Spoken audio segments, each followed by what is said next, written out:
All right, let's try this out once again. Starting the stream up. Let's see if we got YouTube back on. Okay, we do have YouTube back on. Salute to everybody in the chat. Had a little technical difficulties.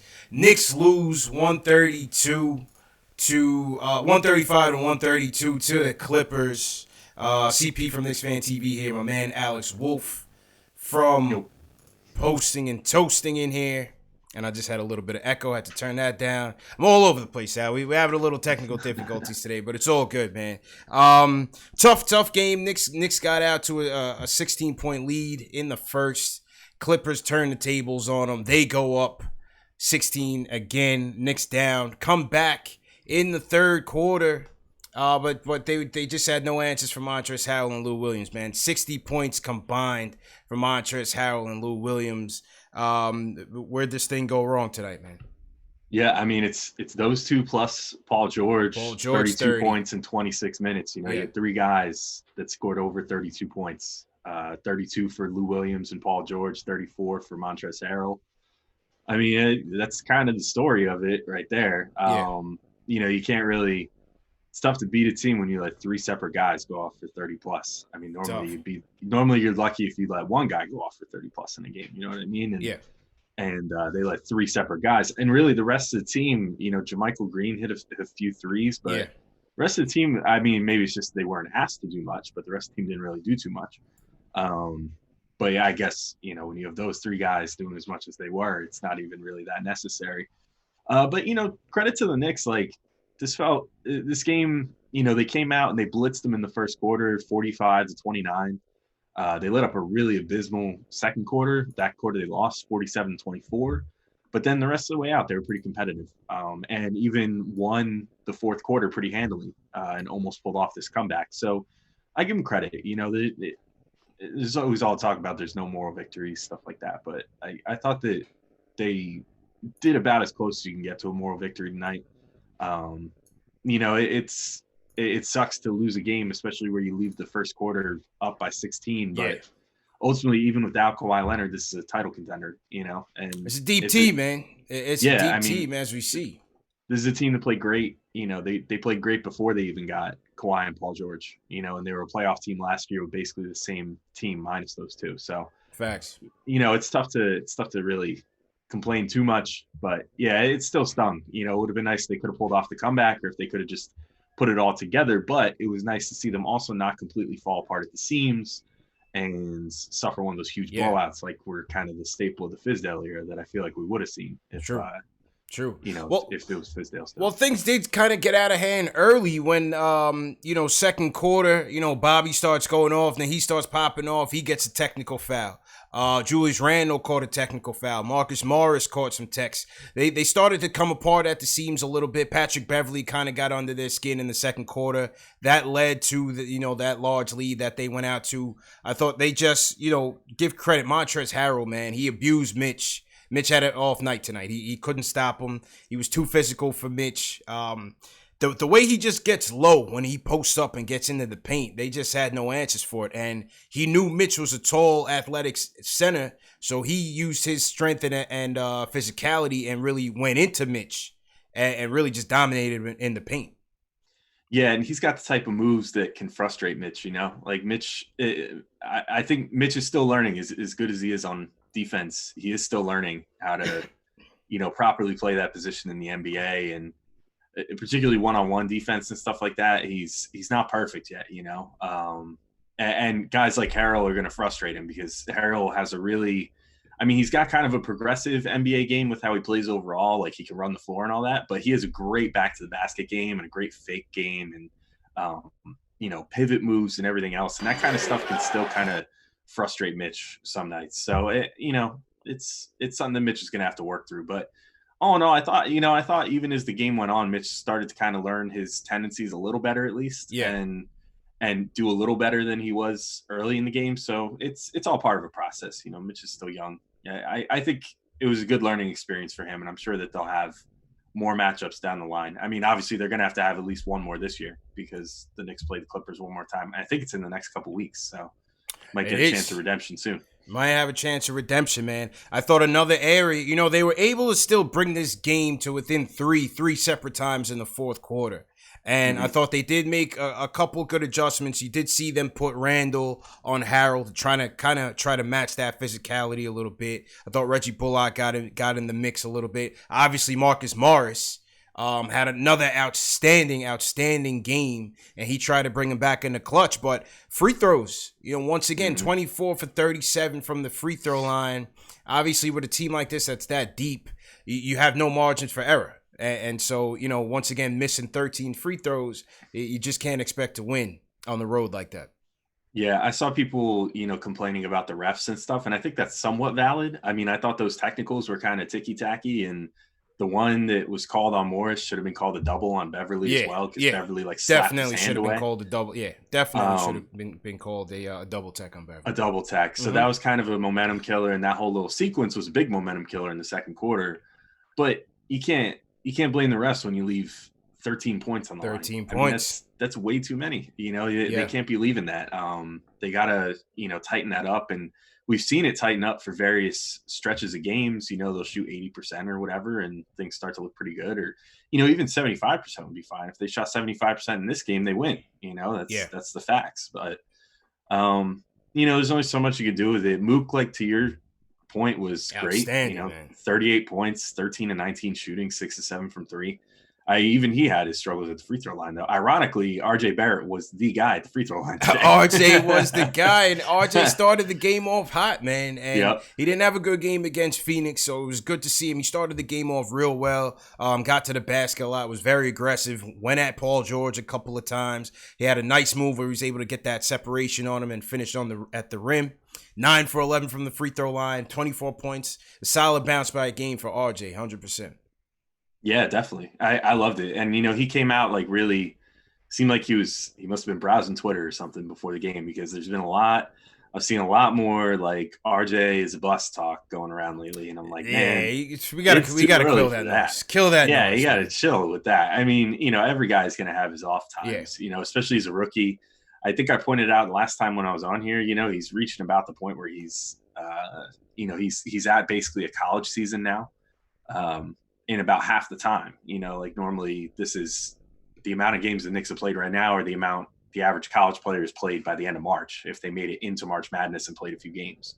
Yeah. So, he's probably dealing with that, and, playing the high minutes early in the season and all that. But, tonight, awesome. This is exactly what you want to see out of him. He was one of the few plus players on the team for tonight, and he had the highest plus minus. And I mean, it showed. I think he actually played like the player with, one of the only positive plus minuses on the team.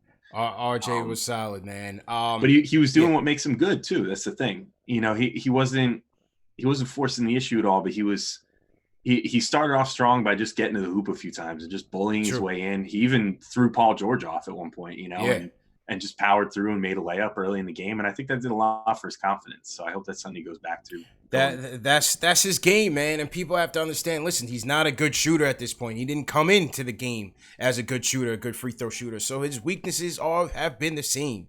You know what I mean? You're going to expect bad shooting nights. That's RJ. That's who he is. We have to see if he's going to improve. He just got here. We got to give this kid some time. All that bus talk and everything, I can't go for that, man. The kid still has the intangibles. He still brings other strengths to the game that can help this team win. And I thought he did a great job getting us started. Yeah, definitely. I mean, you didn't see quite as much of the distributing with him tonight, but that was okay, because I was fine with him getting himself going and then kind of keeping that going. Because I'd rather see him gain confidence in his shooting first again, or, just in his offensive game, even if it's not necessarily shooting. Get that confidence back first and then start looking to create for others. But he's the rare guy where I'd be like, take your own shot, figure yourself out first and then worry about everybody else, especially when you have he's out there with Ntilikina, who's passed first. Randall's been passing a lot more lately and passing efficiently, I should say. Kadeem Allen with 6 assists. Kadeem came off the dust and got him off to a hot start, man. He was playing well out there. Yeah, he was good. I wouldn't have known that he hadn't. When was the last time he played with the Knicks? He's only made one other appearance this year, right? He only made one other appearance. That was maybe last month or so.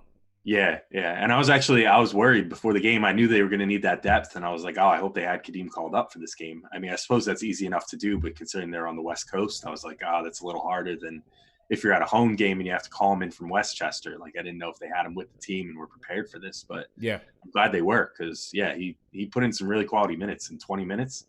I mean, I'd say, like, it's going to be really tough in the next few weeks, if they manage to find a trade for, let's say, Smith, who seems to want out, if they maybe find a trade for Trier, and if they maybe get rid of Morris and stuff like that, and you start getting a couple empty roster spots here and there on this team, it's going to be really intriguing to see, like, do they convert Kadeem Allen to a regular contract? Do they look to sign Lamar Peters? Peters is who's beasting, been killing man. it. He's been Lamar killing Peters it in Westchester.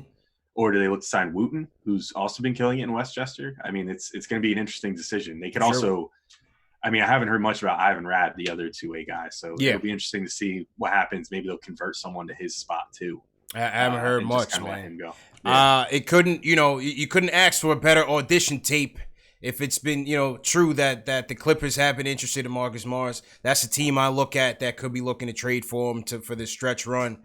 I mean, 38 points, 6 or 7 from downtown. He's in his bootleg mellow bag, man. He's in his mellow bag. He was killing it tonight. Killing it. Yeah, it was great. I loved every bit of his performance. I mean, some of the shots too, I was just like, how is he making these? I mean, he was like a man possessed. He set new career high. New career high, 38 points, 13 for 19. And he had those couple down he had the couple down the stretch where he was like trying to draw a foul. Yeah. And just happened to make the shot. Miracle 3-pointer. Miracle 3-pointer that he hit. 3-pointer. And then immediately after he hit a 2-pointer right around the elbow, doing the same thing, trying to draw a foul because he just kind of got caught in the middle and didn't have anything else to do. And, he went for the elbow jumper and just happened to make it. I don't know. It was like he was like on fire. It was like NBA Jam style. He just couldn't miss for basically the whole second half. It was crazy. True story, man. Let's go to the phones while we still got you on. Ari's up. Ari, how you feeling, man? Hey, I'm feeling good, man. How you guys doing? Good, man. What's going on? You back from AC or you still out there? I'm back. Yeah, I'm back. Nice, man. You didn't lose your shirt, right? You good? Yeah, but Elfrid Payton's technical foul and Marcus Morris missing a free throw in Phoenix made me push cost him me hundreds of dollars. Ari almost couldn't come home from AC, man. DMs to you. It was bad. But what did I want to say? So basically, listen, I'm obviously I always make fun of the people that like always call in for the moral victories, right? I don't necessarily believe in them, but if there was ever one game where I would say there would be a moral victory, I think tonight was one of those games. You know what I mean? Obviously, still no Kawhi.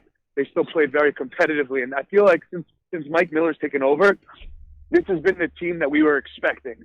We were expecting like a 400 to 500 like winning team that would compete, would ultimately lose on the road and stuff like that. And I think that's a positive because we're not as bad as we thought we were. It was just David Fizdale being worse than what we thought was, right? So I think that's something. I think that's something good. But another thing I'm actually happy about is I think Marcus Morris's trade value is more than we even think it is. I think we could get more than just one first-round pick from him. Honestly, the way he's playing, I'm not satisfied with a late first-round pick for him. I want a late first-round pick and a young player, or a late first-round pick and like a number 2 pick, or I want a lottery pick. Do you think that's possible? I don't see how you're going to get a lottery pick on a guy on a 1-year deal. You know what I'm saying, Al? To me, you're trading him for a rental. You're trading him as a rental. Yeah, right, but you don't think a team like Phoenix or a team fighting for the playoffs wouldn't make a move to bring him in and maybe like a top 10, let's say top 5, 10 protected to try to make the playoffs? Well, I will say Phoenix in particular has long-term bad blood with him. Right. So he and his brother are both kind of in bad shape there. Yeah. I had to cut Ari's audio. Sound like he was going through the Lincoln Tunnel or something like. Something like that, yeah. But yeah, other than that, like I can't see a team giving up more than a 20s first round pick. You know what I mean? Like somewhere in the 20s, because that's just what his value is. You got to understand value. Like it's overvaluing our own players if you think he's going to fetch more than that. Like nobody other than a superstar is going to fetch that, and that would have to be a superstar on like multiple year deal. And Morris just isn't. He's not a superstar. He's playing the superstar on the Knicks right now, but he's not. And that's not what a contending team is going to bring him on to do. So, I think you just got to be realistic. Like if you can get even one first round pick and some like retread young player that just hasn't quite figured it out yet, that's probably about as good as you're going to get. And I think that's a perfectly fine return, especially considering he's only on a 1-year deal without any options on it, and you could potentially just make a run at him in the summer again. So I think that's perfectly fine return. I think that's perfectly fine. And I wouldn't overplay your hand and then end up, I don't want to say stuck with him because he is a good locker room guy and he's a nice dude and everything, but you don't want to end up in a position where he expires at the end of the season and then you find yourself being like, oh, now he's going to leave for nothing in the offseason and we could have gotten a first for him. Right. And we just held our hand for too long. You just try to get into the first round. There's no lottery pick. He's not going to the Phoenix trade, like you said, besides the black, it just wouldn't make sense to me. To get him to try to make the playoffs. This is a team that's going to trade for him is going to be a team that's looking to have him be one of the key pieces to get them over the hump. Also, if you're looking at it from like a personnel management perspective, sending him to a team that is trying to make the playoffs, I don't think would be very good by him as like from an organizational standpoint to be like, oh, we're going to send you someplace where they're trying to make the playoffs, but they're not necessarily like already a title contender. Right. So like you said, you want to be here and you said you want to be with the New York Knicks, but that's too bad. We're sending you to a team where you still might not make the playoffs. Yeah.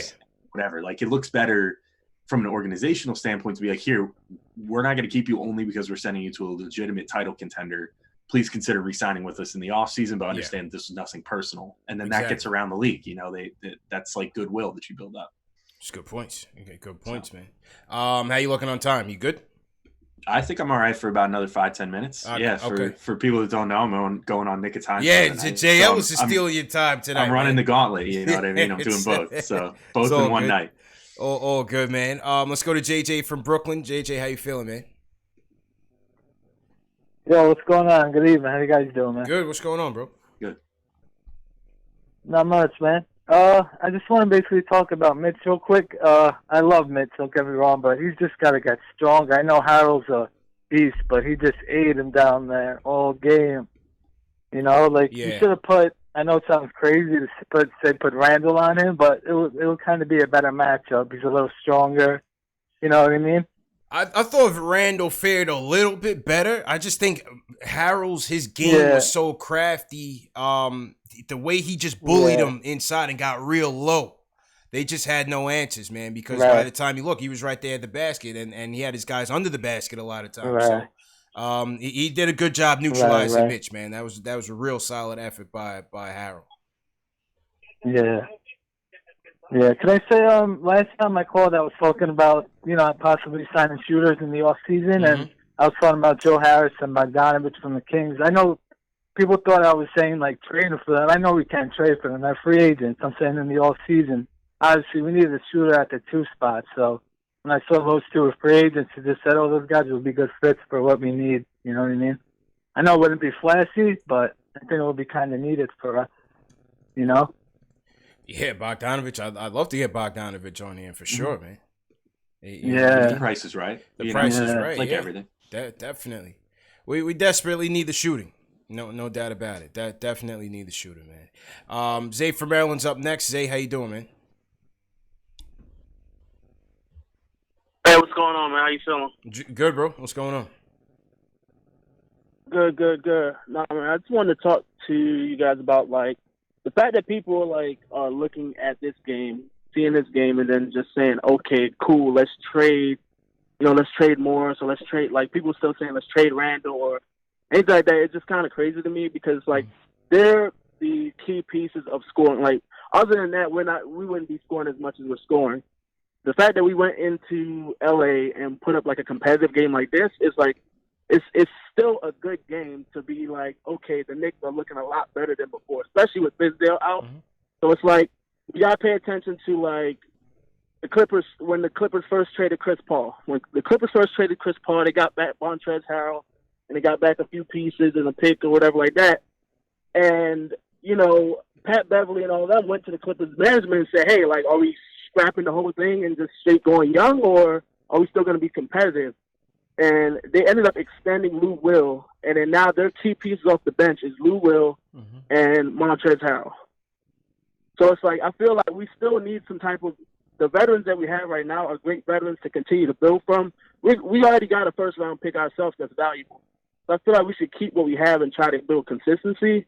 And, like, Mook or Marcus Morris and Randall are great vets to be, like, leading to at least until we can all get on the same page with all the young guys. But we can't even develop the young guys we have, but we want to get more draft picks. I just don't get there. Like, what's your thought on that? Like, why would we want to go and get more draft picks? You still need more talent, man. You still need more talent. It's not to say that a draft pick is going to be guaranteed to be talent, but we're at the bottom of the league, man. We're at the bottom of the barrel. We need talent, and we need young talent. You know what I mean? We need shooters. We need more defensive big men. We need a solid point guard. So if you can get another asset for Morris and potentially bring him back, I would definitely do that. Yeah, and it's not like you believe in the team. But have we ever? Go ahead. Go ahead, Zay. Finish your point. I'm saying, has there ever been anything like in history to where, a team has traded a player away and then they came back right in that same offseason? Like, that's not realistic if we expect him to just automatically come back after being on a winning team. If he's going to get a contract regardless, the best thing is to do a solid with him and say, hey, let's extend you.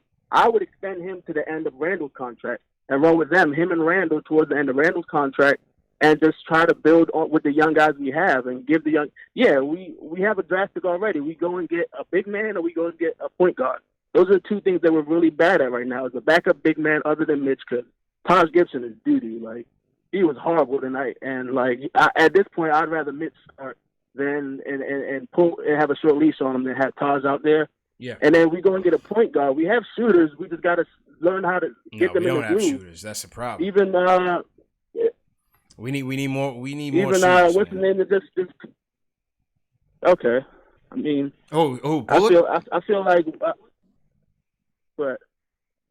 No, you were saying we had shooters. Who were you referring to? Bullock?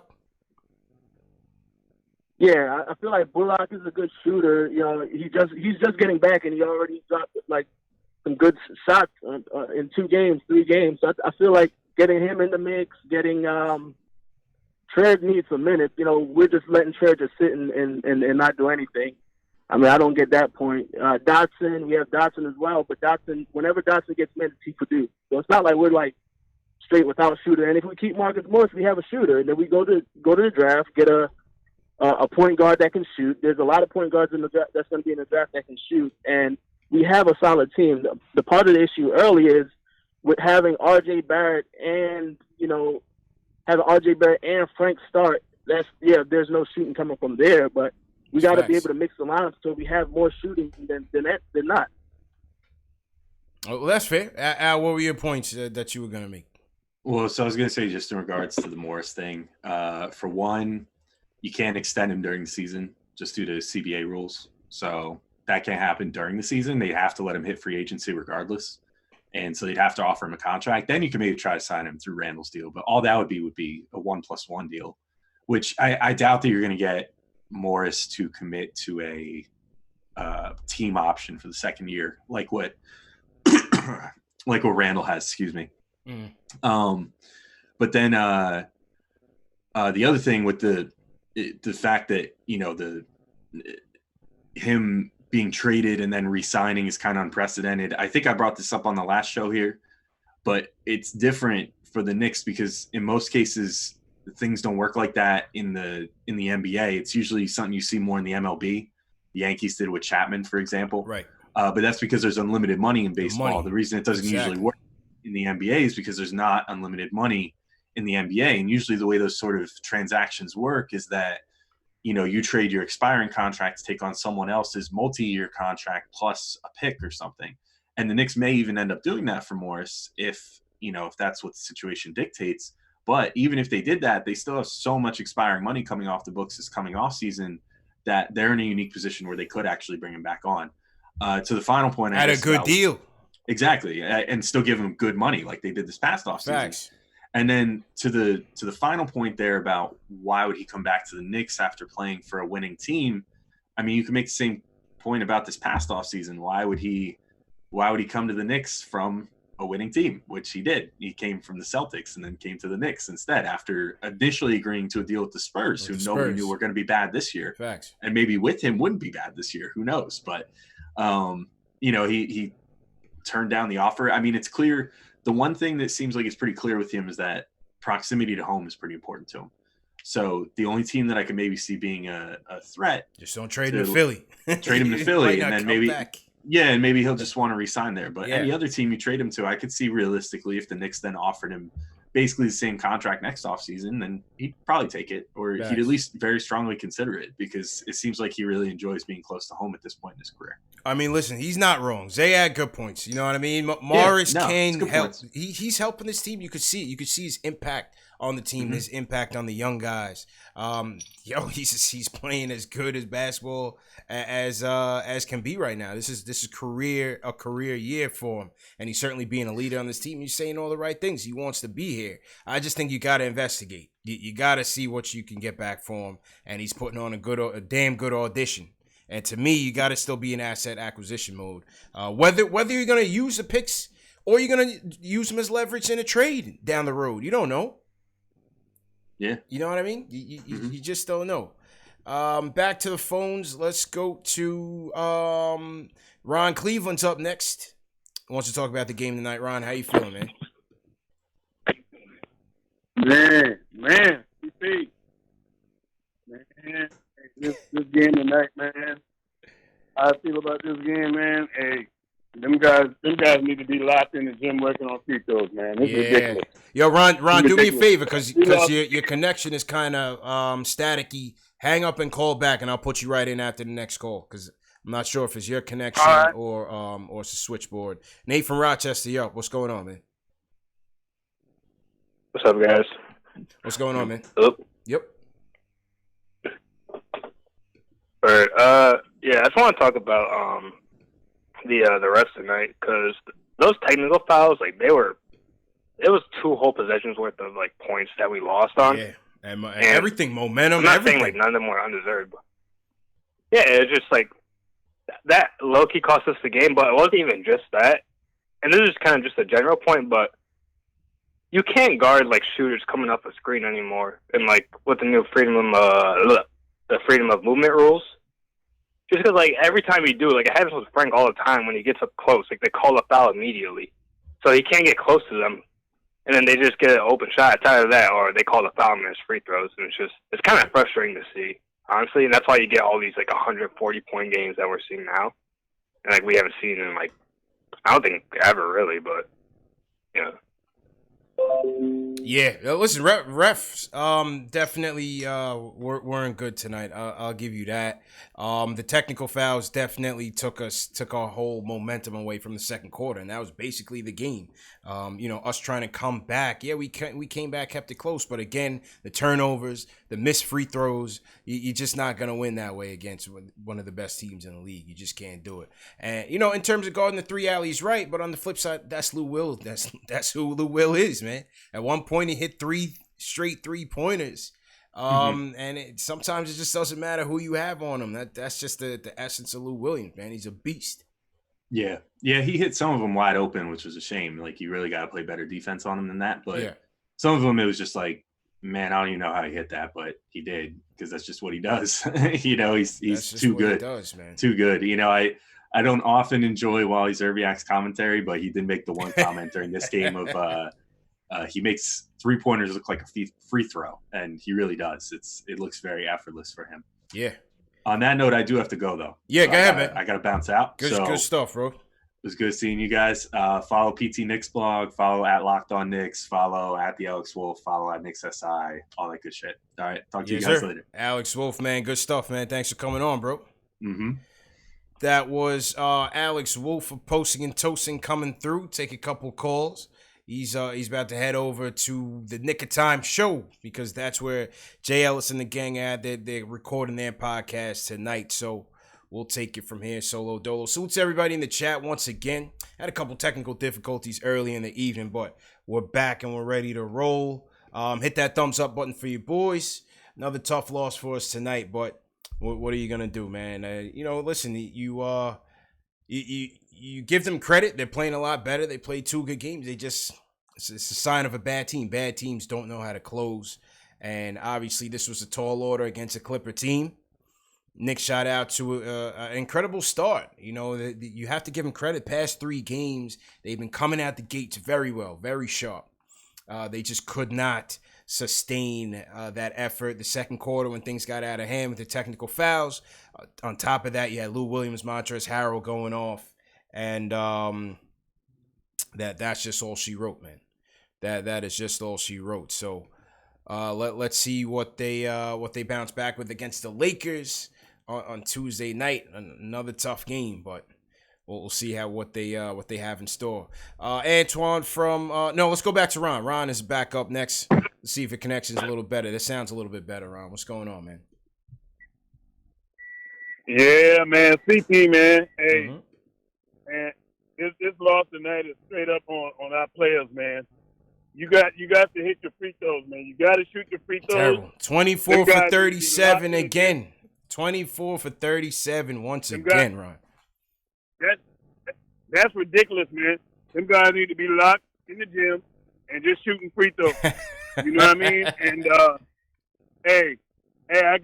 you got to give me some time, man, because I got to give some guys some shout out, man. Yeah, go ahead, man. Some guys called me out for talking about Miller. You know what I mean? When we took that first loss, when you know everything was the meter was hot. Mm-hmm. You know what I mean? Mm-hmm. Hey, they were talking about, hey, Miller ain't even was far fetched to think that we would change even the interim coach. Emotions was high. So, but I got to give them guys the credit. They called me out. Hey, CP the artist, and there was another guy, man.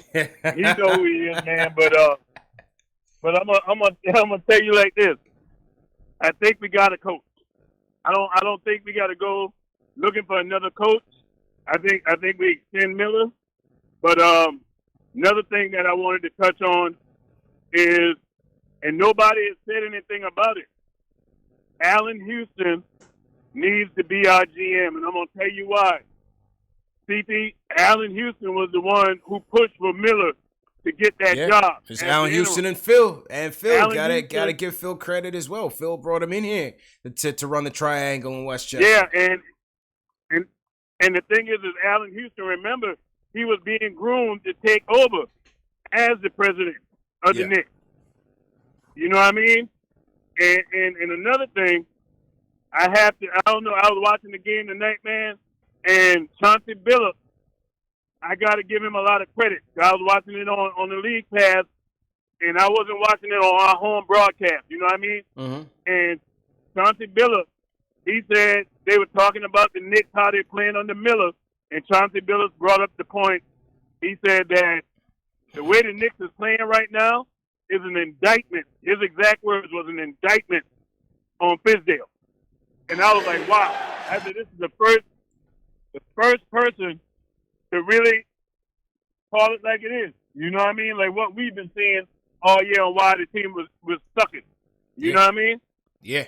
Yeah, a lot of the coaches, came out in defense of Fizz, but Chauncey, you're right. Chauncey did come out and gave Miller credit. And Miller, he said it himself. Yeah, he's keeping it simple. You know what I mean? A lot of the things, they're not switching as much on the defensive end. All right, tonight, maybe that hurt him a little bit. But offensively, you've seen way more pick and rolls being executed out there. The after timeout execution is a lot more crisp. He's got Randall playing within his game. And that was one of the things, exactly. That was one of the things Fizdale was doing is he had Randall stretch a little bit, but that wasn't to our benefit. You know what I mean? I don't think it was necessarily a bad thing to have him do that or to give him that responsibility. But once he showed that he couldn't handle it, you needed to dial it back and make those adjustments. And Fizz just didn't do that. Mike Miller is doing that, and that's just part of just keeping things simple. Yeah, and that's the signs of a great coach is being able to adjust and fit your scheme to fit your players, not running what you want to run and expecting these guys to be able to handle it. If they can't handle it, and you see, being a coach is like being a teacher. If you're in a classroom and you're a teacher and you got some students that ain't getting what you're teaching, you need to adjust. Everybody don't learn the same way. You know what I mean? And my last point, CP, we cannot trade Marcus Morris. We cannot trade Marcus Morris. No way. No way, man. I'm going to tell you, what we need to be looking at trying to move is Kevin Knox, because I'm really concerned about him. Kevin Knox is lazy. He's lazy on defense, and his offense ain't nothing to write home about. Let's just be real. We've seen enough of him. We know who he is by now. Kevin Knox, I'm really concerned about that kid, and I'm telling you like this, being a ball player, hey, I'm not worried about nobody come taking my spot. If I'm not balling, if I ain't balling, that means I should lose my spot. You know what I mean? But if he was that guy, if Kevin Knox was that guy, it wouldn't make a difference who the Knicks bring in. He would still be balling. You see what I'm saying? When I look at him, he looks lost. He looks lost, and I'm worried about him. I listen. You're not wrong, man. You definitely not wrong. Another minus 11 2-point outing, 2 field goal attempt night for Kev. He just, he came out the gates hot this season, man. He just doesn't have it right now, and it starts with the effort. Starts on the defensive end.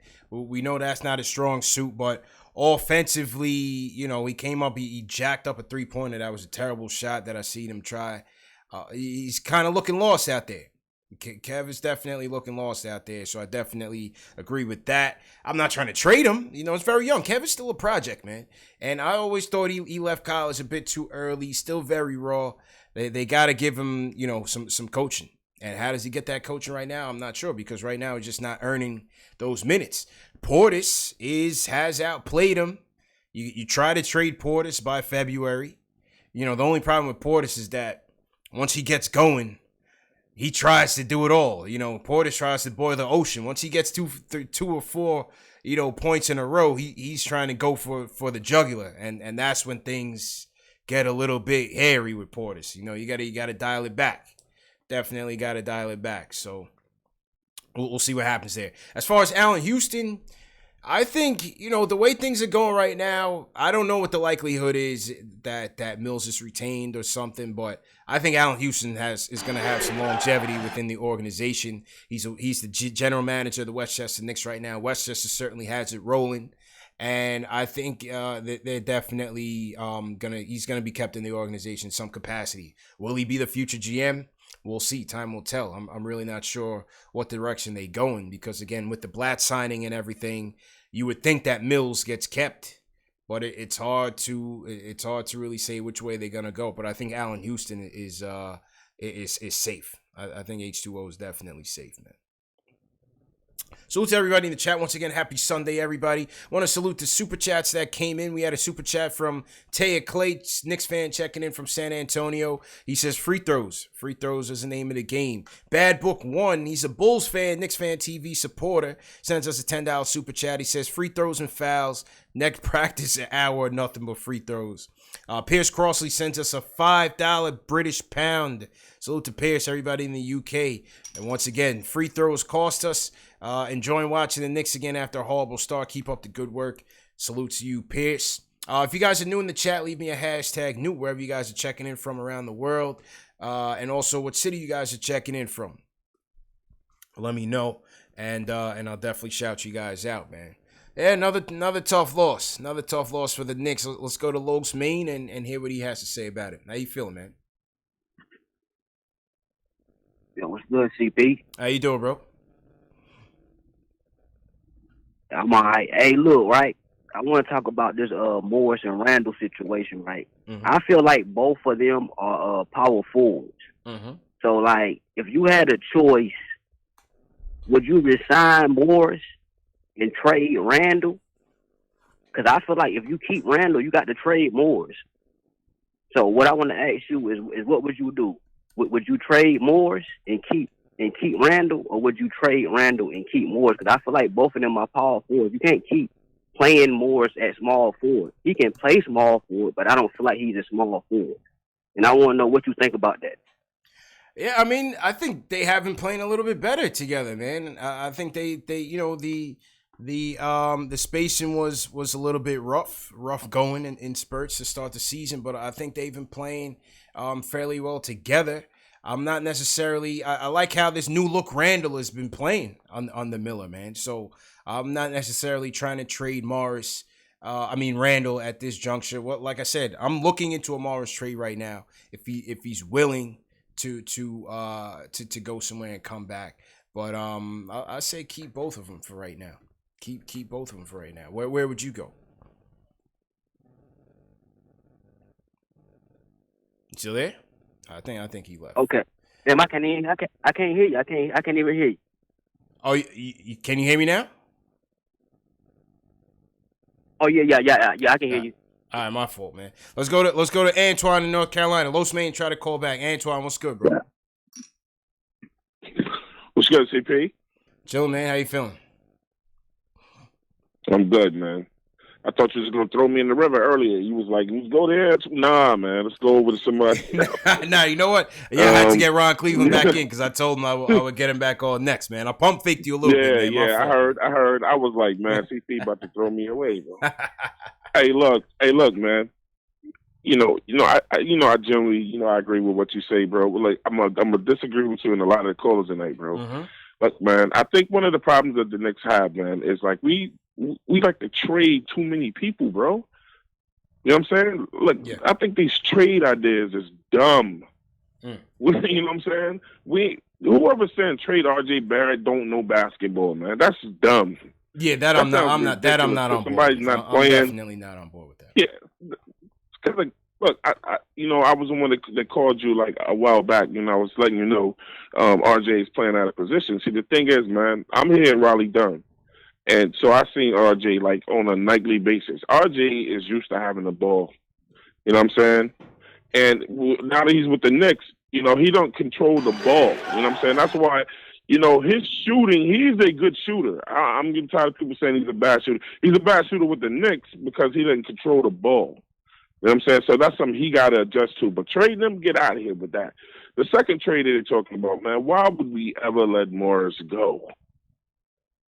Morris, Randall, who talking about trade? I think the problem with us, man, is we keep making bad trades, man. The Knicks should be trying to figure out how to keep Morris.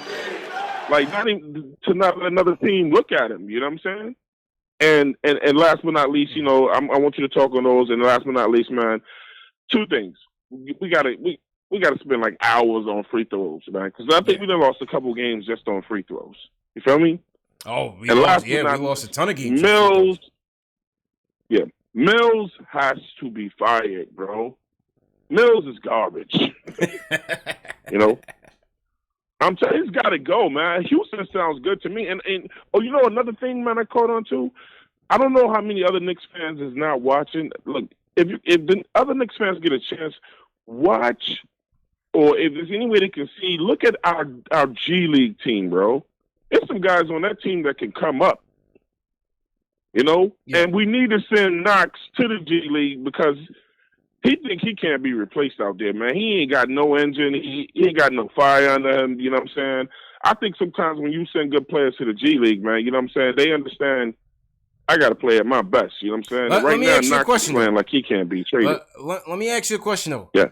Of the young core that we have here right now, who are you confident in terms of being a long-term contributor to this team? Of the young core right now, we have RJ, we have Mitch, we have Kev, DSJ, ISO, Frank.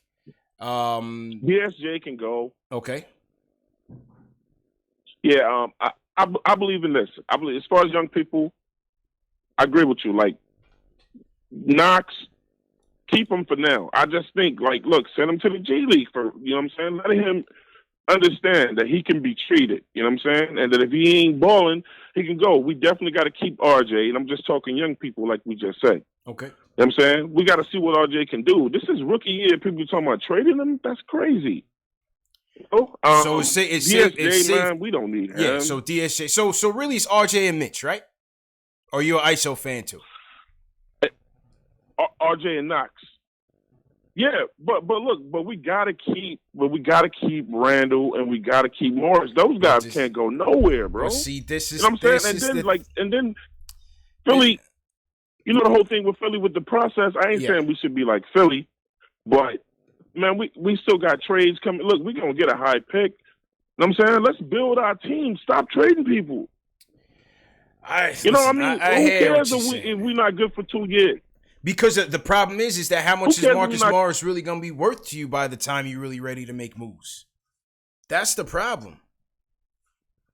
How much is he really going to be worth to you by the time you're really ready to make noise? Yo, he's a great player, man. He's a leader on this team. Do not get me wrong. I'm not trying to sell his contribution short to this team right now. He's helping this team compete. They're fighting. They have an attitude.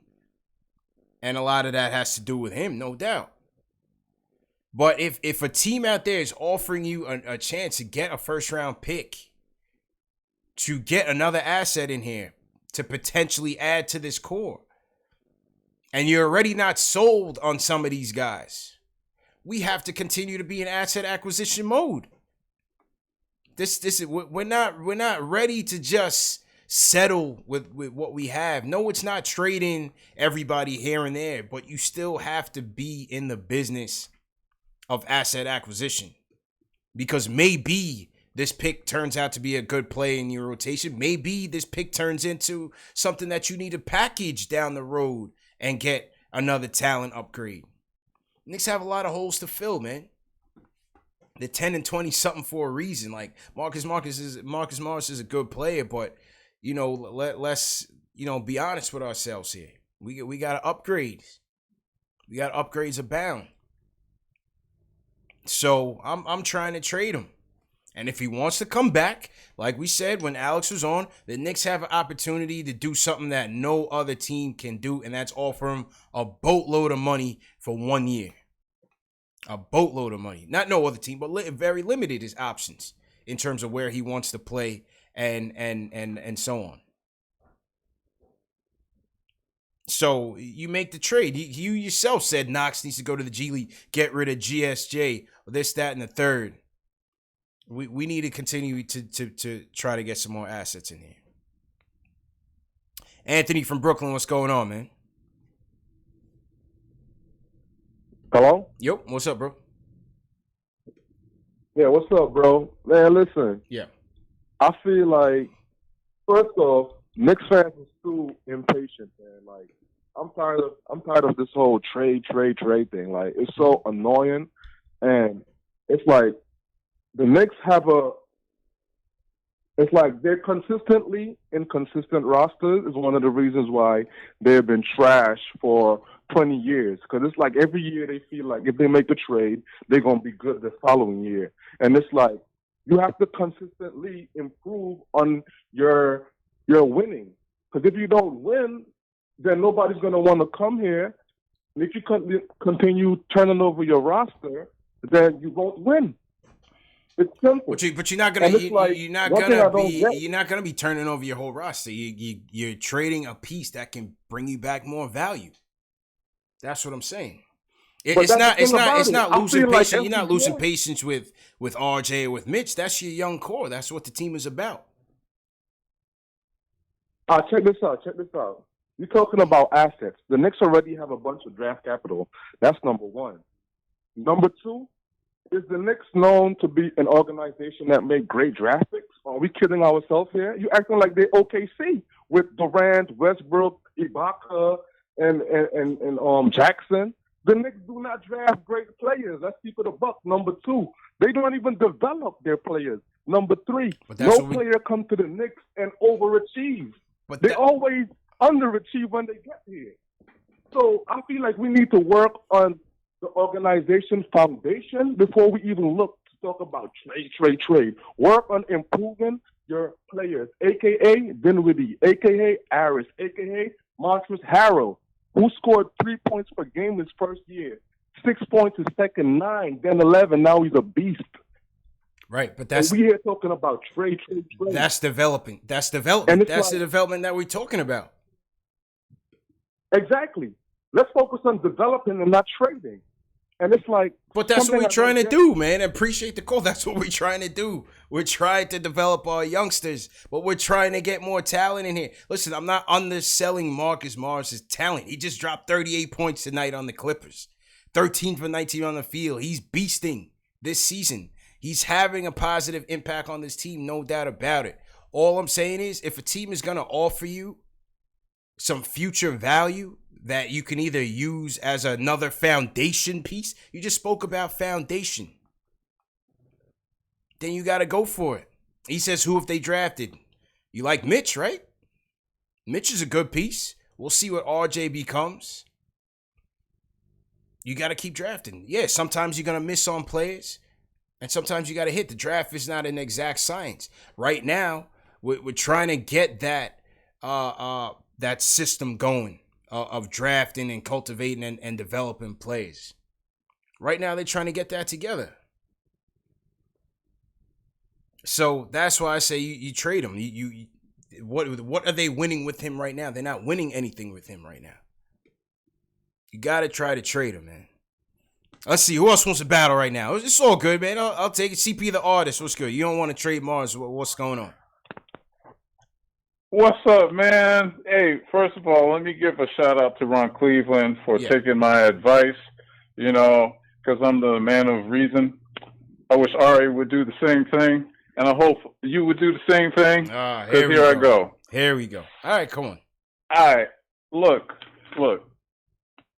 You say trade Morris, but you gotta remember one simple thing, bro. Mm-hmm.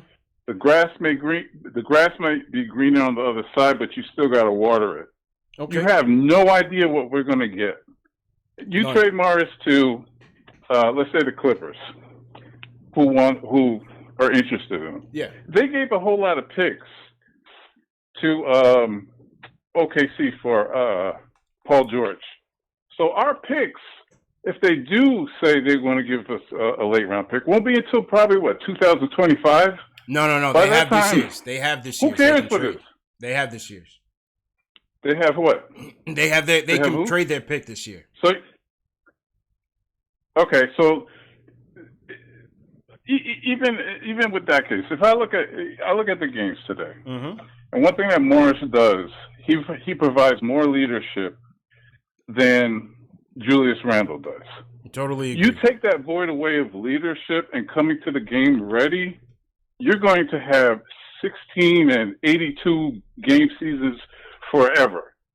Until and then this fantasy of having this draft pick, you're still going to have to develop them. So when is it that we're going to have veterans that's going to be on our team that's going to teach these young players how to even win? Because we're going to have to get veterans next year anyway. So hopefully you see my point. I see your point. Listen, I see everybody's point. This is just my opinion. This is just where I'm going with it right now, because I just feel like I understand you. So let me ask you. So what happens if he leaves? He goes out the door. He leaves for nothing. What are you gonna say? Thanks for the 20 wins. You were a beast. Thanks for nothing. You get nothing in return. Right, but you know what though? We do not know what we're going to have in a late round draft pick. This is a weak draft we're going into. Am I right or wrong? Listen, they say that every year, man. They say that about every draft, man. You've been hearing that about every draft. Quick cut. So you know what the 30th pick in the draft is going to be? I have no idea. But all I'm saying is that's another exactly piece. Our point. We don't have no idea. All I'm saying is it's another piece that can be potential to help this team down the road. It's another piece that could be a potential asset to trade down the road. End of the bench. Yeah, maybe it's another flop. Catches splinters. Who knows? You never it could be know. It could be another piece that we got put in the G League, man. Hey, listen, you're right, and that's a chance we got to take, man. Every young player is not gonna pan out. You have to continue to draft these kids or use it as leverage and get more talent upgrades. We're a long way away from competing. By the time we are ready to do anything, Marcus Morris will be completely useless to your team. He's 30 years old right now. How long do you think he can put these numbers up for? What happens if he walks out the door? What are you gonna say? Thanks for the 20 wins. That's all I'm saying, man. You got to investigate. I'm not saying give them up to get second rounders here. You got to investigate. See what's going on. You know what I mean? So to everybody in the chat, once again, hit that thumbs up button for your boy. This is Sunday night. Knicks lose 135-132 in LA. The first game at the Staples Center, they got the Lakers coming up Tuesday night. So tough one. After they blew a 16-point lead. 16-point lead was blown in the first quarter. Clippers go up 16 in the second quarter and basically had a commanding lead. Knicks were able to cut this game to three separate times in the fourth quarter. Just couldn't get the key stops.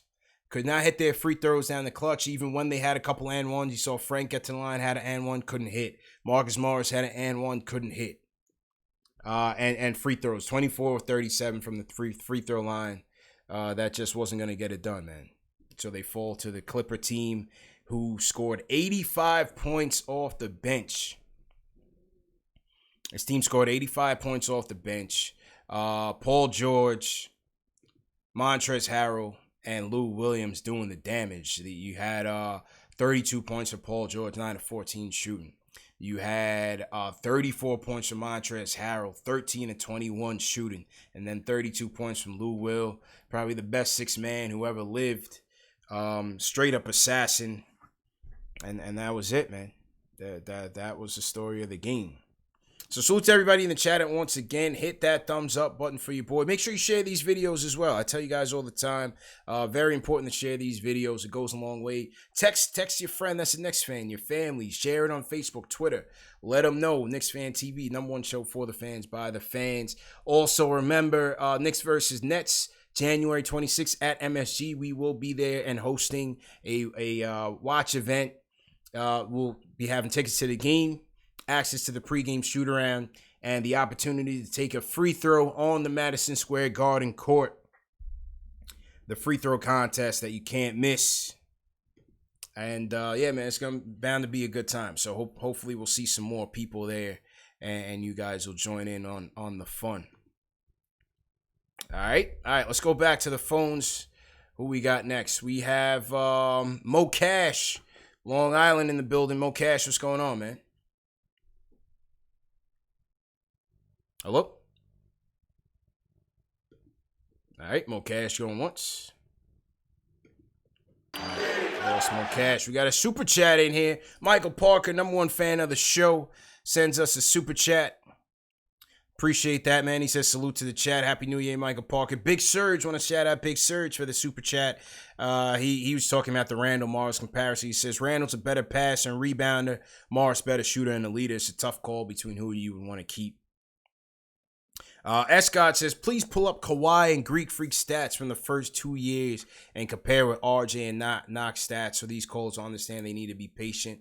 Yeah, I think we need to be patient. I'll try to pull those stats up before the show's over. Definitely got to be patient.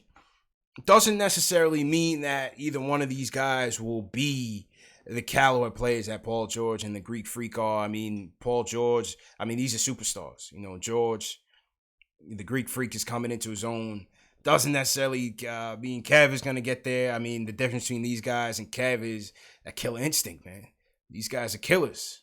And it doesn't mean that Kev won't reach that level, but that's the question right now. Can he get there?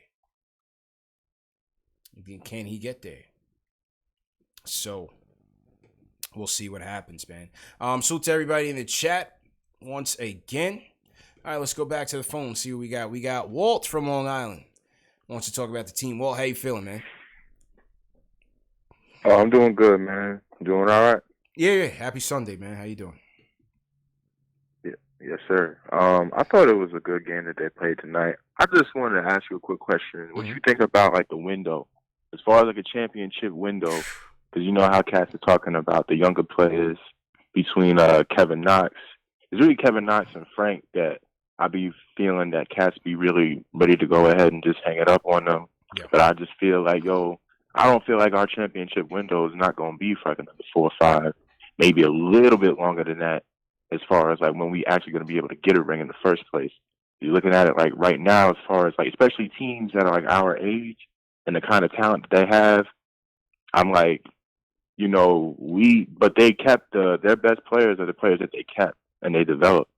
So when I be thinking about it, I be like, I mean, what do you think as far as like the window, a championship window, as far as like the best players could be?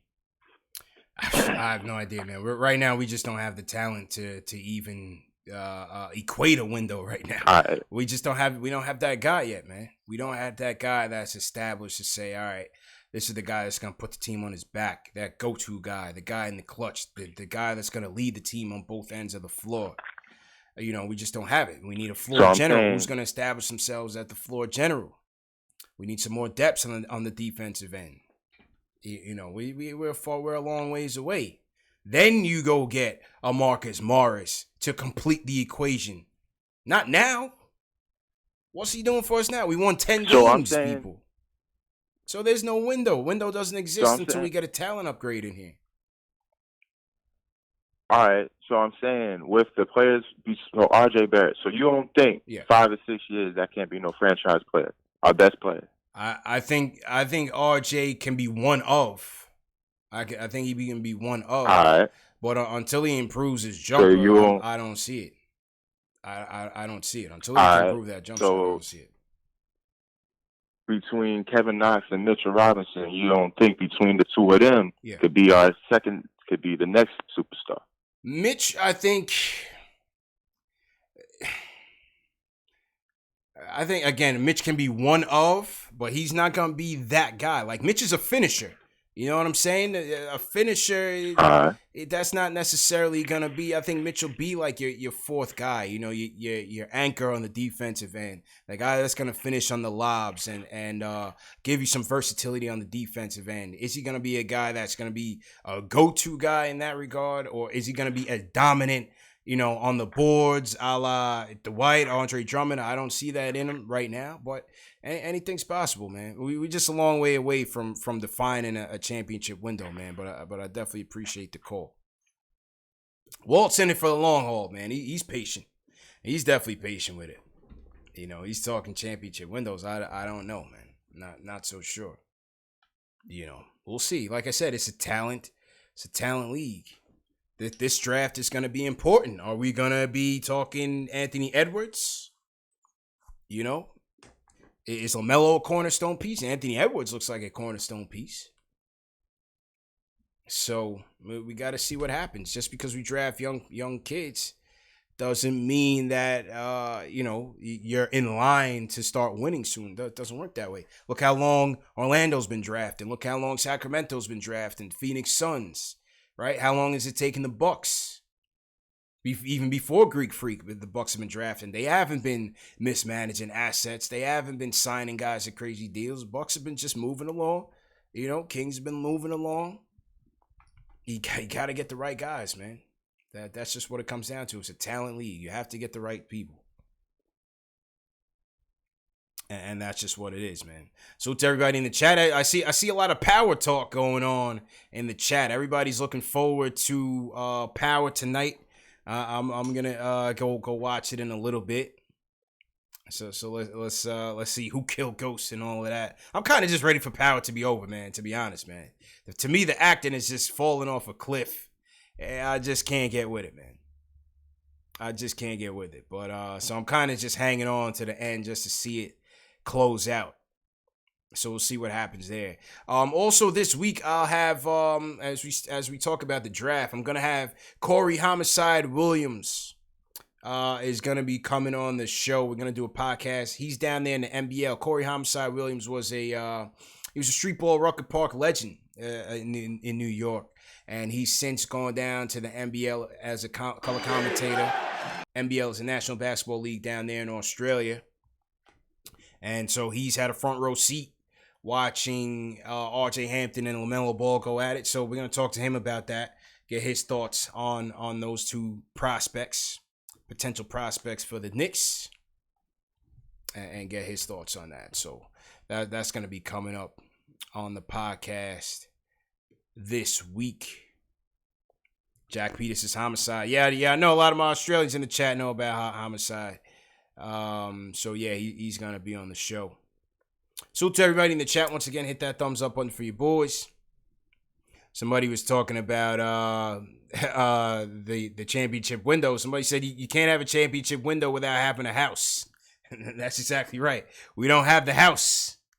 We don't have the house built right now. So we just got to keep going, man. Just got to keep going. Get the scouting together. Get the development in order. Val Houston's going to be the guy in Westchester. Speaking of Westchester, man, Lamar Peters is beasting. Lamar Peters is beasting right now. Let me get those highlights up. He dropped 10 straight 3-pointers, 10 3-pointers in the Westchester game. Dropped 31 points last night. And so he's been killing. I'll get those highlights up shortly. But yeah, Lamar Peters, Westchester's beasting. You got Kenny Wooten going off.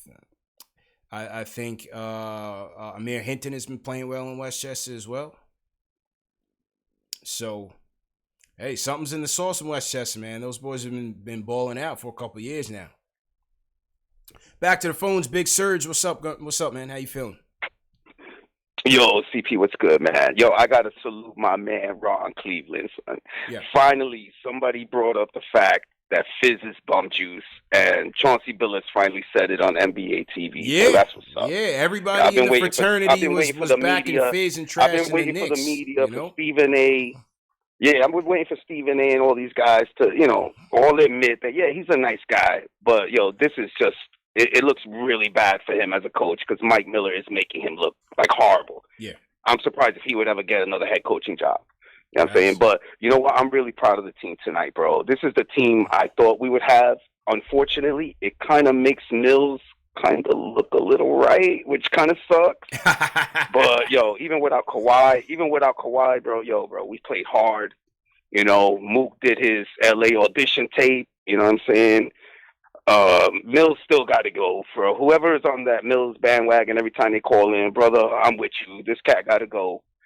I don't know too much about Allen Houston. I think that's a negatory because, I don't know what kind of experience he got. Just because he said Mike Miller, I mean, that really doesn't really speak to me, bro. Another thing. Yeah. I'm getting real tired of the Knicks getting bashed for this power forward nonsense, bro. I thought we were living in a positionless NBA where they're just front court players. You know what I'm saying? They took away positions. But yet when it comes to the Knicks, we got 5 power forwards. Wait a minute. I thought it was front court players, wing players, perimeter players. Why is it positionless basketball only when it comes to the Knicks' mistakes? Yeah. Then all of a sudden we got 10 power forwards, bro. I mean, I think that's stupid. You know what I'm saying? And as far as my man talking about championship window, dude, I love you, brother. But the championship window is my lifetime, which is maybe like another 50 years, bro. You know what I'm saying? But Serge, you going for 50 years? So you going for the 100? Than me. I said playoffs the other day, and oh my God, CP's told me not to go back in the chat. You know what I'm saying? It was deadly in there. It was deadly. The chat was championship roasting window. You, oh my brother, I gotta love you. Bro. The chat was roasting you, as far as trying to tell the fan base about trading, dude, we're so impatient. We're always gonna cry for trades. We're always gonna, it just whoever's telling the fan base to stop calling for trades, just stop, bro. Stop. and your boy. Matter of fact, let me get one last point. Mm-hmm. Yeah. To your boy, who I got mad love for, Ari. If you ever call me delusional again, and then say that we're gonna get Giannis in 2020, my dude, don't bother coming back here. I didn't hear. When how many times times that? I didn't hear that. Have to get burned with the fire, bro? Giannis ain't coming, bro. Stop. I didn't hear Ari say bro, Giannis was coming. A good win tonight. In the chat. Oh, he said it the last time too. He's like, he said something about Giannis. I'm like, come on, stop, bro. Don't start getting these guys hype on the Giannis train, bro. Yeah, you said Giannis before, Ari. Don't lie. And you just said it in the chat not even a little while ago, so stop. Anyway, I still love you, Kellerman. Kellerman, I'll talk to you later. Bye. Appreciate the call, Serge. But guys, Serge looks like he's setting up, throwing a little jabs in the chat, Ari. Throwing a couple jabs. Battle of the Fans was ended 2019 in epic fashion. We'll see if those two bulls collide one more time. But yeah, here the Lamar Peters highlights from last night's game. Westchester against the Windy City Bulls. This kid's been beasting, man. This kid's been beasting. I'll pull up his stats for the last couple of games, but this kid's coming with all the tools, and now he's got a nice little jumper going. He's a bulldog on defense, dribble penetration, and you know, he's saying all the right things, man. He gave credit to a lot of the vets, Taj and Marcus Morris, for kind of showing them the ropes this season. Once he got called in by the Knicks to go to Westchester. So good for him, man. The point guard out of Mississippi State, Lamar Peters, having a real solid game. 10 threes last night for Lamar Peters, man. 10 3-pointers. So good stuff. He's a tough kid. Yeah, definitely tough kid, man. Absolutely. Salute to everybody in the chat once again. If you guys are new in the chat, I missed some of the new announcements, so leave me a hashtag new. If you guys are new in the chat, I'll shout you guys out. All right, a couple more calls before we wrap up. Let's go to we got Gary in the Bronx up next. Gary, how you doing, man? Hey, what's up, CP? How you doing, man? Good. How you doing, bro? Happy New Year's. Happy New Year's also. Yeah, same to you, man. All the best, bro. All the best in 2020, man. Yeah, basically what I really wanted to tell people, wanted to say is we actually doing excellent, man. Like, if y'all look at who we was playing against, it's the Clippers, and what it took for them to beat us is 3 players with 30 points or more.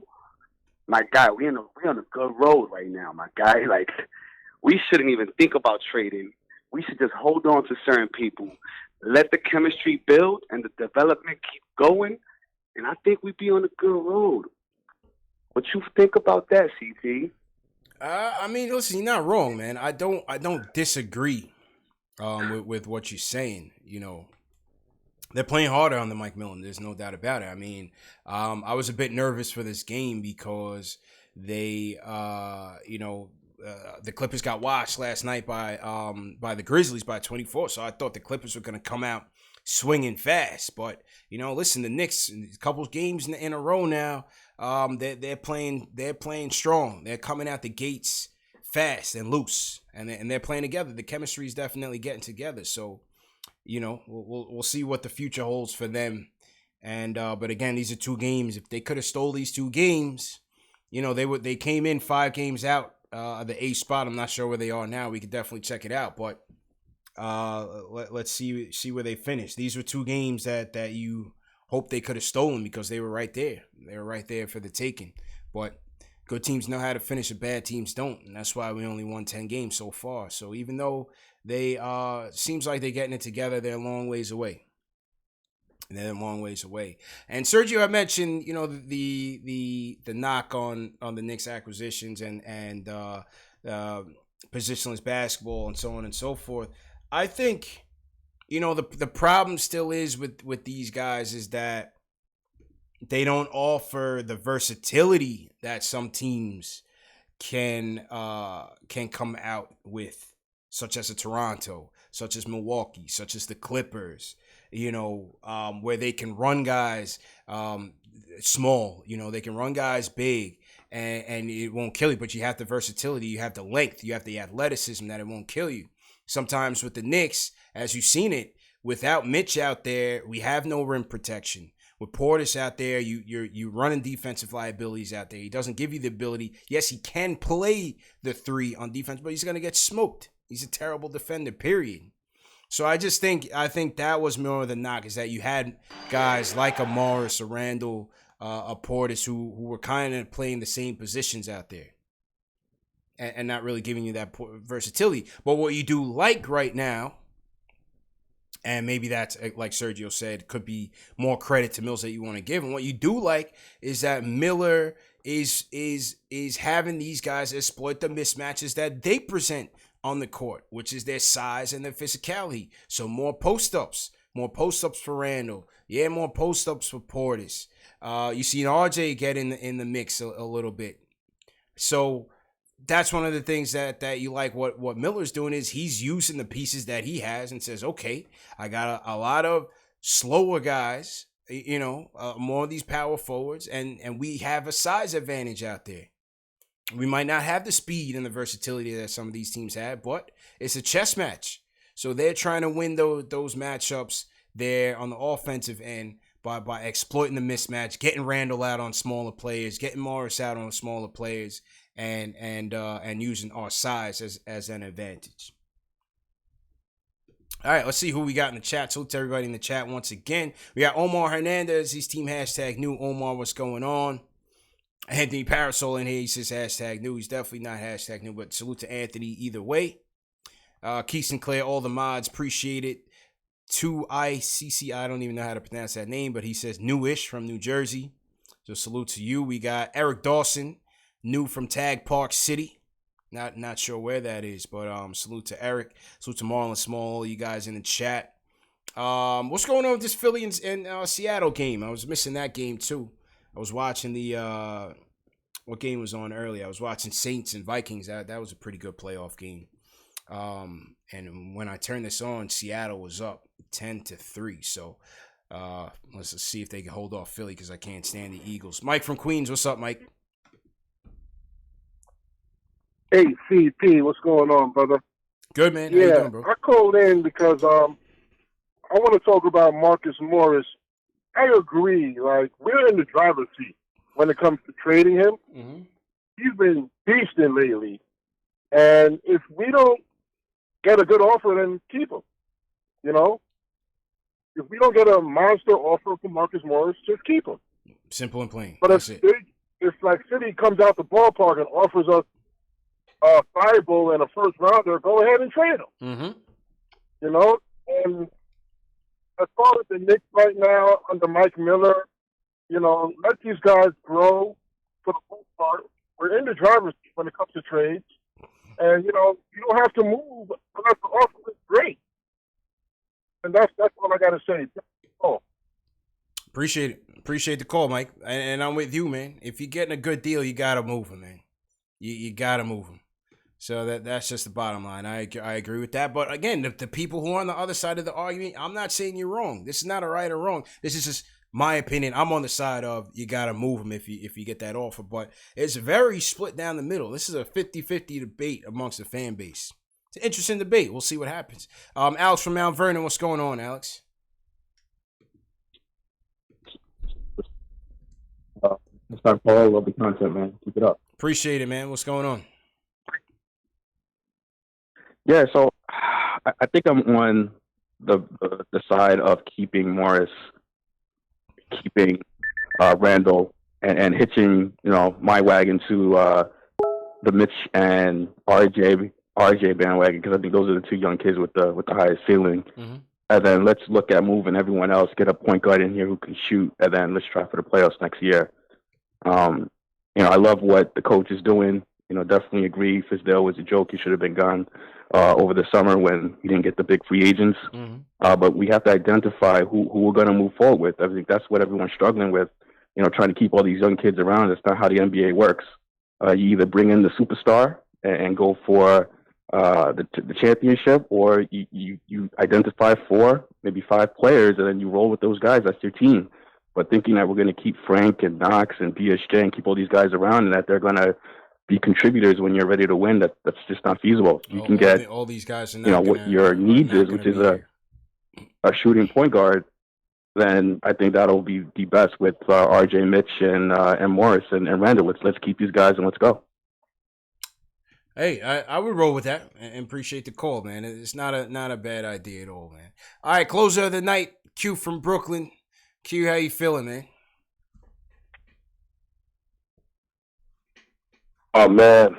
I wanted this win, man. I wanted this win. Yeah, me too, man. Because, I remember when Mark Jackson got traded to the Clippers. I thought the Clippers were a good team, and I realized they sucked. So I wanted this win, and I think I lost him. Q still there? Yo, Q. Yo. Everybody. Yo, you still there? I know everybody think. You hear me? Yeah, I can hear you now. Go ahead. You were kind of cut out for a second. Okay. Yeah, I know everybody wants to keep Morris. I want to keep Morris. I want to keep Morris, but in order to get an asset, we got to trade him. if he really is loyal to us, like he's saying, he'll resign in the offseason. Right. It's simple. It's a simple deal. You know, what are we going to gain by having Morris right now? You know, Randall and Morris, they're both power forwards. They're just in each other's way. Yeah. You know, at least if we get Morris in the offseason, we'll at least get an asset. We could flip the asset. We could do so many things. We just need to have options because there's nothing big coming in next year. That's what I'm looking for, Q. I'm just looking for options, man. I'm looking for more options. Yeah, because if DSJ don't work out, if Knox don't work out, bring a next guy in. We got the Dallas picks, bring them in. Oh, we want to make a trade for somebody else? Okay, now we got a pick we could trade here. We got a pick we could trade here, and it's not emptying out the cupboard. It's not going to kill us. That's a fact. And what if we find a gem? You know, if everybody was busting RJ down a day ago. Now everybody loves RJ again. You know, we can be so fickle as Knicks fans. Yeah. We need to actually look at what's right in front of us. Mm-hmm. You know, if we look at Frank has potential to be a good role player. He's not the starting point guard of our future. Right. We know that. We can have Frank as a tool. He can be, you know, a Swiss Army knife for us. He plays hard. We love him. We can keep Frank. DSJ, he's broken. He's a broken toy. You know, if he goes to Minnesota and he has a good career, great. Yeah. He's not gonna be good in New York. We just know it. The writing's on the wall. You know, so having Morris out of the paint would just get us an asset, and we can probably do something with that. And you never know. It's a better gamble than sitting up and keeping Morris and getting nothing.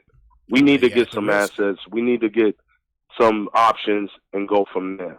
But that's all I got to say. 100%. Q, how's that Scotch Porter doing for you, man? You got the Scotch Porter Premium Beer Collection. How you feeling it, man? How you like it?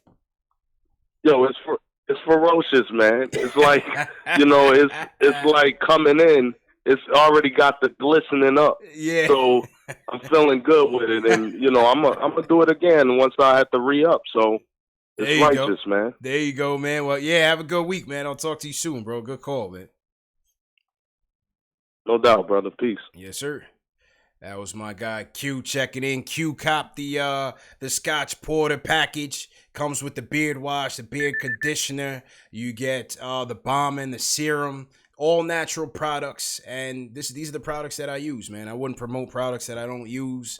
We're not trying to cheapen the brand that way, but these are products that I do use, and with that, they are giving Knicks fans a 50% off deal on the Scotch Porter Premium Beer Collection. Hit the link in the bio, in the video description, or go to www.scotchporter.com/#KFTV. to get yours, and the link is also in the video description, so make sure that you get yours today. Okay, I think we hammered the point home a good bit tonight. Good show, everybody. So to everybody in the chat, make sure you guys hit that thumbs up on your way out. Very important to support us. Somebody that wanted the information on Knicks versus Nets, the information is in the video description. But once again, it's going to be $150 for the game, January 26th, and it's going to come with a ticket to the game. It's going to come with access to the pregame shoot-around and also the post-game free throw contest. So we're going to throw the links in the chat also, but the links are also in the video description. I'm going to pull it up right here as well. If you go to theomnifan.com, it'll be right there at the top of your page. And you can purchase your ticket right here. Just go to add to cart, purchase it, and it's going to be a good time. We'll all be there, myself, Jay Ellis, the girls in Knicks Omni Fan, and it's going to be a great experience, a nice another outing for the fan base to come out and support. So to everybody, once again, I'm going to get out of here, watch some Power. Remember, this show is available in audio podcast format. Very important. If you guys are iTunes listeners, I would definitely appreciate if you guys let me a review on iTunes. And just know that it's available on iTunes, Spotify, Google Play, Stitcher, Amazon Alexa. So you have everything in audio podcast format. later on in the evening or the very next day, depending on what time the game ends. And that's another perk that we give you for the show, man. Number one show for the fans, by the fans, for a reason, man. So make sure you share these videos, hit that subscribe button, support us. So to everybody who sent us a super chat, whether I've been getting super chats in for Cash App, PayPal as well, those links are below. But we appreciate it. All that support comes back into the channel, and we definitely appreciate the support. I want to shout out my guy Chris Shamus. If you guys didn't see my story from yesterday, I spent the day at Chris's crib. He's got a Knicks fan cave that is absolutely incredible. We filmed a sick episode there where we took a tour of the whole thing. We did an interview as well. That should be available by next week or so. Just working on putting that video together, man. Trust me, it is going to be a crazy episode. I can't wait to show you guys that. So anyway, check you guys Tuesday night, man. Knicks versus Lakers. Let's see if we can get a win in LA, man. See you guys later, man. Peace.